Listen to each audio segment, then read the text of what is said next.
I want to offer some very pragmatic considerations based largely out of the sort of international context in which I'm teaching and experiencing literature at the moment, and have for a number of years. Specifically the context I know best at the moment, which is Southeast Asia, and also Britain, where I spent a large amount of time before. And the first thing I wanted to say today is that I think we must remember that literary study is not the study of English literature or literature in English alone. Our disciplines have focused very much on national literature traditions, especially English or American literature, and then post-colonial sort of gets lumped in as a new category of the nation that has no nation or no space. And we haven't seen enough or paid enough attention to thinking about what students get out of studying another language, thinking in another language, learning the cultural values that are associated with language, etc. And I think this is especially important because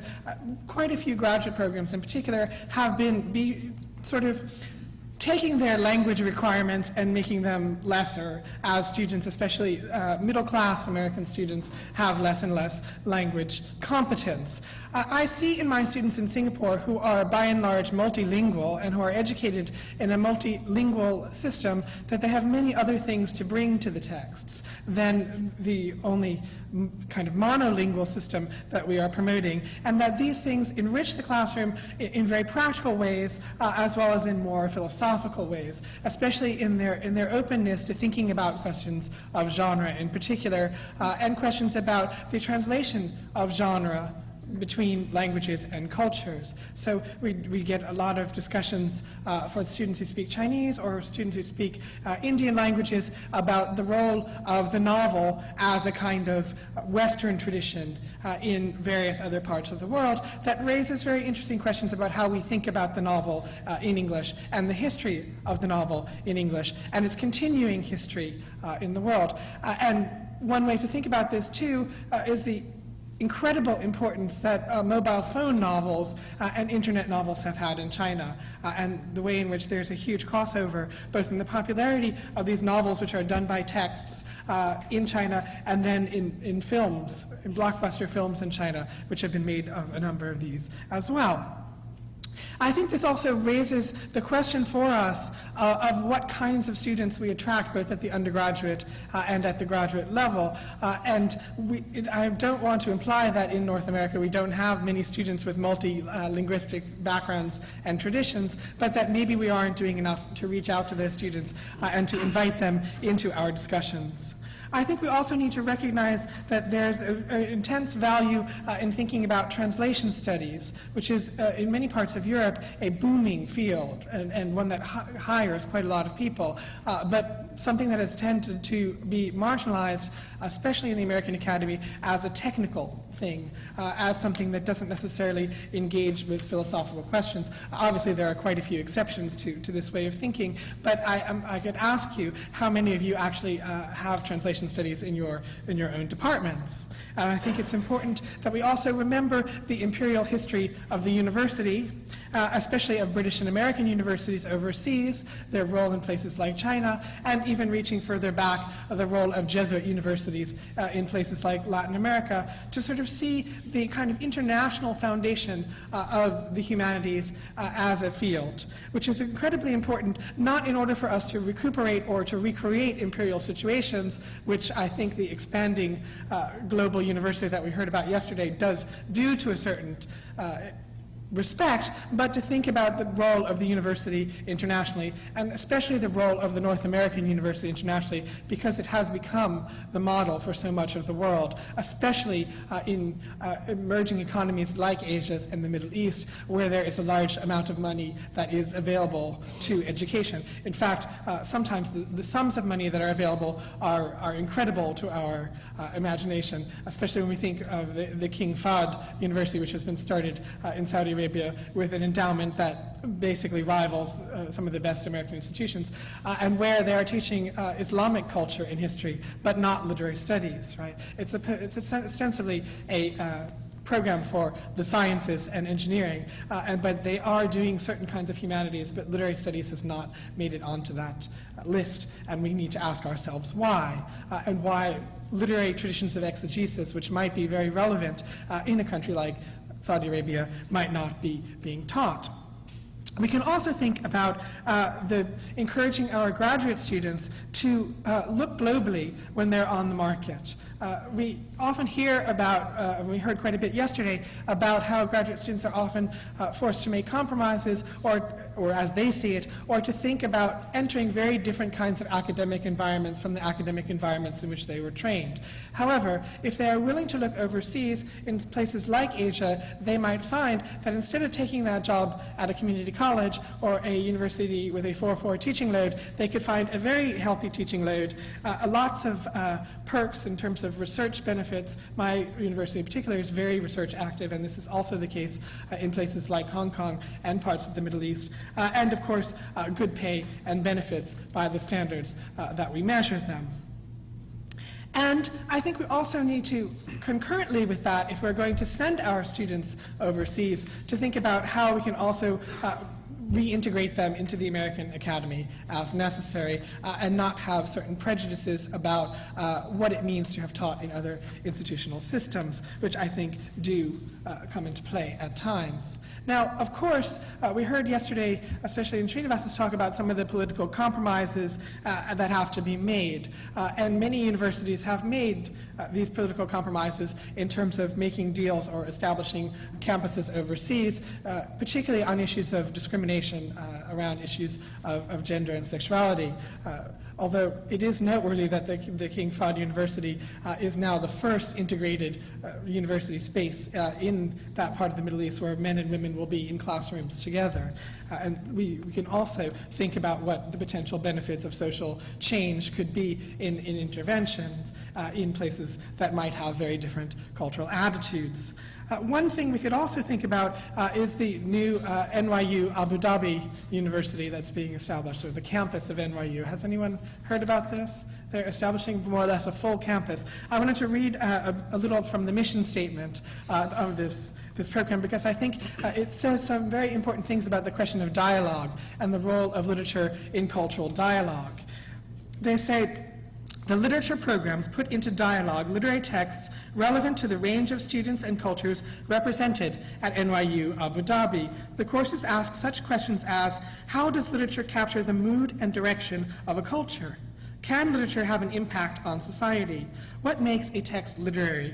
What transforms a body of texts into literature? How do different formal strategies affect the ways in which the reader receives a text? Now you can see here that this might not be different from mission statements elsewhere, but it is specifically pitched towards the relationship between literature and culture, and to appeal to the importance of culture as what we do as students of literature. They go on to say, the goals of the major in literatures are to foster student skills as interpreters of literature and as analysts of cultures, to increase appreciation of literary form and knowledge about literature, to understand literature's relation to social and political contexts, and promote lucid and forceful writing. And note the bit about the writing at the end, which is quite interesting. We can see this notion of fostering cultural change quite prominently in the part of the world where I am now living. In Singapore in particular, we have the way in which the government has pronounced that now that Singapore has achieved economic prosperity, we need to have culture. And what better to bring culture than the university? And also, there's therefore consequently an investment in seeing the humanities flourish alongside these technological things that the university is already known for, in order to promote Singapore as a cultural destination. And of course, this is following the money, right? This is all about tourism, ultimately, and how to make a country which survives on people having stopovers on their way to and from Europe and Australia into a cultural destination. But it is important that the university is seen as integral to this process. The university literature departments are also seen as particularly important in the formation of the nation. There is a tremendous call in the press for us to comment on what Singaporean literature is, a teleology of Singaporean literature, the way in which a notion of multiculturalism is reflected in the literature. Singapore is very interested in building a multicultural state, although they talk about ethnicities as races, whereas we would say ethnicities, and the university is central to that project by being able to explain how we have a country that is not really a country, that is a kind of artificial eject from Malaysia. Now, obviously, there are still compromises that are made. If you think of Malaysia, in particular, our neighbor, you look at the Bumiputra policies, which have meant that the Chinese and Indian population, which is a sizable portion of the population, has not been able to go to university because the universities are Islamicized. And that gap has been filled by universities from overseas, from Australia in particular, who have opened campuses. And you could say, therefore, that the teaching of literature in those environments in some ways reinforces a separation between the Malay population and the Indian and Chinese populations, and that does need to be problematized as well. I think we also want to get our students to think strategically about being grounded in a discipline that is as traditionally defined.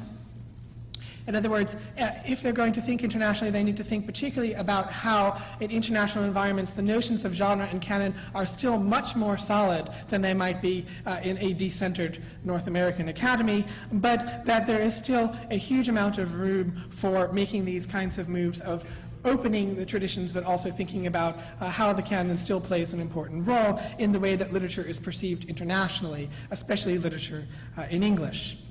From the international standpoint as well, where print libraries may be inadequate abroad, we need to make sure that our students are equipped to go into environments where they know how to make use of electronic resources and also to teach people about electronic resources. In Singapore in particular, where the university is modeled on an American R1 university, you see that there is a tremendous investment in using literature as a way to train leaders, right? And this is a somewhat problematic rhetoric, but it's also, I think, a rhetoric that we can reappropriate and that we can use to our own advantage. And I think that there is a necessity now for us to take on board these kinds of ways in which governments think about the role of literature and ways in which other governments think about literature than the governments in America, which are very interested in slashing budgets and thinking about the bottom line. One way to do this, of course, is to enhance our study abroad programs. Study abroad is a very important part of the undergraduate curriculum, but probably less so on the graduate curriculum. I think it's very important that when we expose students to other academic cultures of a different nature, that they understand what they're engaging with, but that they also have a vocabulary,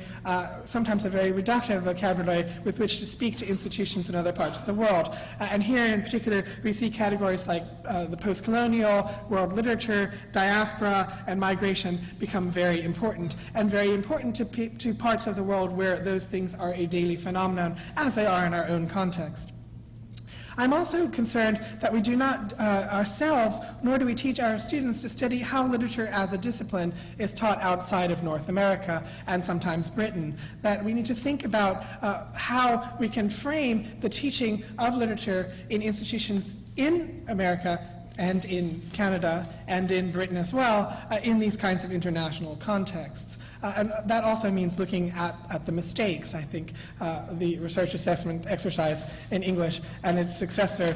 the research excellence framework, which is introducing all kinds of quantitative assessments of citation indexes and things like that, are an example of how we can learn what not to do from an international perspective. Finally, we also, I think, are wrong in thinking that we cannot engage with science or entice corporations to support literary studies, and I just wanted to point to a couple of examples. If in the 1950s there was funding for PhD students coming from various corporations, we can still achieve that